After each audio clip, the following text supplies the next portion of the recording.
So ఇప్పుడు మన next topic biodiversity hotspots in India. India మొత్తం మీద మనకి 4 బయోడైవర్సిటీ హాట్స్పాట్స్ ఉంటాయి. ఈ టాపిక్లో మనం ఇంట్రడక్షన్, అసలు బయోడైవర్సిటీ హాట్స్పాట్స్ ఎక్కడెక్కడ ఉన్నాయి, మనం వాటిని కన్జర్వ్ చేయాలంటే ఏమి అప్రోచ్ చేయాలి అండ్ కన్క్లూజన్. సో బయోడైవర్సిటీ అంటే ఏంటంటే, సో చాలా different varieties of plants, animals and species richness ఉంటుంది ఆ పర్టికులర్ హ్యాబిటాట్లో. స్పీషీస్ కూడా చాలా ఈవెన్నెస్గా ఉంటాయి. ఈవెన్నెస్ అంటే మీకు ఎక్కువ ఉంటాయి, ప్రతి దగ్గర స్పీషీస్ చాలా ఎక్కువగా ఉంటాయి, ఒక ఏరియాలో తక్కువ, ఒక ఏరియాలో ఎక్కువ అలా ఉండవు.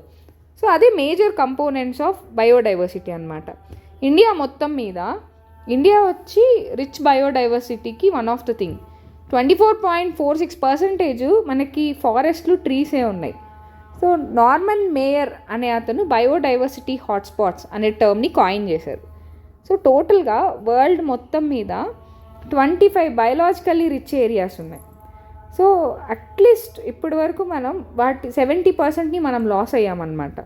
ఇండియాలో బయోడైవర్సిటీ తీసుకుంటే, for example top mega diversified కంట్రీస్లో ఇండియా కూడా ఒకటి. సో మనకి around 91,000 of different species of animals ఉన్నాయి, 45,500 ప్లాంట్స్ ఉన్నాయన్నమాట సో ఫార్ డాక్యుమెంటెడ్. మన ఇండియా మొత్తం మీద 4 బయోడైవర్సిటీ హాట్స్పాట్స్ ఉన్నాయి. ఒకటి హిమాలయాస్, ఇంకొకటి ఇండో బర్మా, సండాల్యాండ్, అలానే సౌత్ ఏషియా. సో సండాల్యాండ్, ఇంకొకటి వెస్ట్రన్ ఘాట్స్. ఈ 4 చాలా మేజర్ అనమాట. సో మనకి స్పీషీస్ డైవర్సిటీ ఎక్కువగా ఉండడానికి main reason climatic conditions, fertile soil and suitable temperature, ample amount of rains దొరుకుతాయి.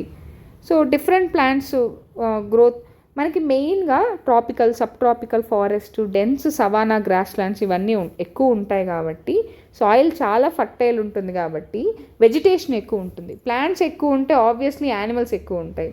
అలా ప్రతి ట్రాపిక్ లెవెల్లోనూ ఎక్కువ అవుతూ ఉంటాయి. సో ఇప్పుడు మనం పిక్చర్లో చూస్తే 4 బయోడైవర్సిటీ హాట్స్పాట్స్ చెప్పాను కదా. హిమాలయాస్ ఒకటి, వెస్ట్రన్ ఘాట్స్ ఒకటి, ఇండో బర్మా ఒకటి, సండాల్యాండ్స్ ఒకటి. సో ఈ పిక్చర్లో ఇందులో చూద్దాం ఒకసారి.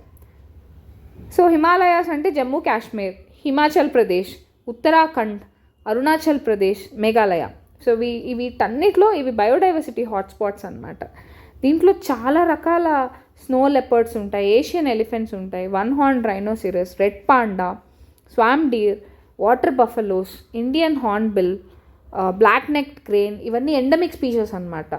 కాకపోతే థ్రెటెండ్, పోచింగ్కి గురవుతాయి చాలా వరకు, కాబట్టి వాటిని చాలా జాగ్రత్తగా చూసుకోవాలి.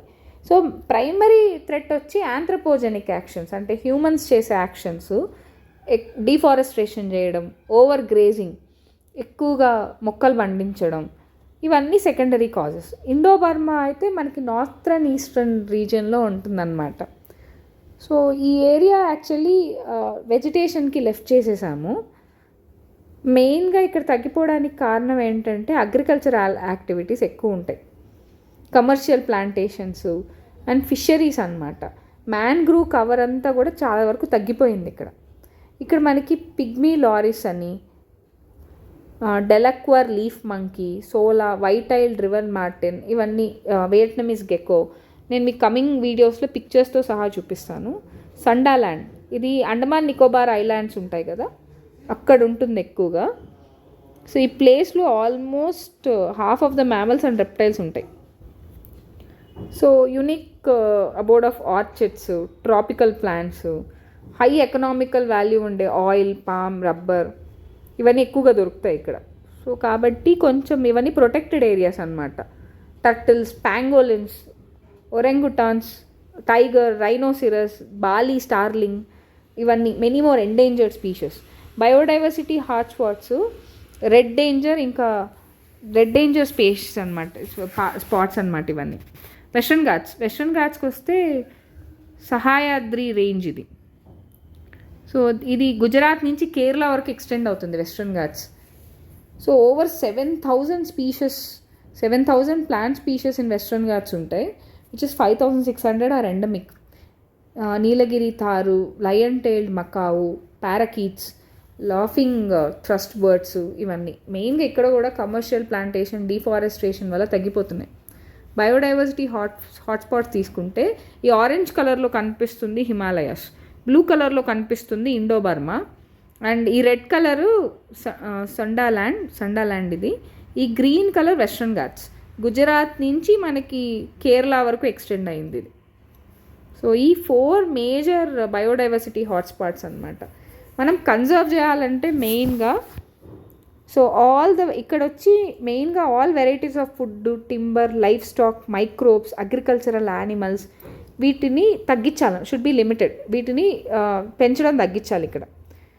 సో ఎకనామికల్లీ ఇంపార్టెంట్ ఆర్గానిజమ్స్ మనకి ఇక్కడ ఐడెంటిఫై అయ్యాయి, యూనిక్ ఎకోసిస్టమ్ ఉందన్నమాట, కాబట్టి దీన్ని ప్రిజర్వ్ చేయాలి. రిసోర్సెస్ని ఎఫెక్టివ్గా యూటిలైజ్ చేసుకోవాలి. పోచింగ్, హంటింగ్ని ఇక్కడ ప్రివెంట్ చేయాలి. రిజర్వ్స్, ప్రొటెక్టెడ్ ఏరియాస్ని ఇక్కడ డెవలప్ చేయాలి. పొల్యూటెంట్స్ని తగ్గించాలి. Deforestation strictly prohibited. ఎన్విరాన్మెంటల్ లాస్ని చాలా స్ట్రిక్ట్గా ఫాలో అవ్వాలి ఇక్కడ. ఇంకా useful endangered species, plants, animals ఇవన్నీ కన్జర్వ్ చేయాలి ఇక్కడ, యాజ్ వెల్ యాజ్ ఆర్టిఫిషియల్ హ్యాబిటాట్స్ని క్రియేట్ చేసి. పబ్లిక్ అవేర్నెస్ని క్రియేట్ చేయాలి, బయోడైవర్సిటీ కన్జర్వేషన్ అండ్ ఇంకా దాని ఇంపార్టెన్స్. మోస్ట్గా బయోడైవర్సిటీ రిసోర్సెస్ అన్నీ హ్యూమన్స్ కన్జ్యూమ్ చేసేస్తున్నారు. సో మన ప్రైమరీ రెస్పాన్సిబిలిటీ వాటిని ప్రొటెక్ట్ చేయడం, ప్రిజర్వ్ చేయడం, ఎర్త్ని ప్రొటెక్ట్ చేయడం కోసం.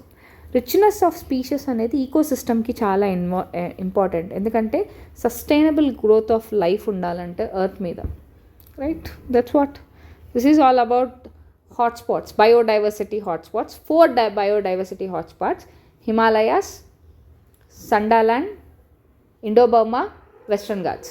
Right? Thank you.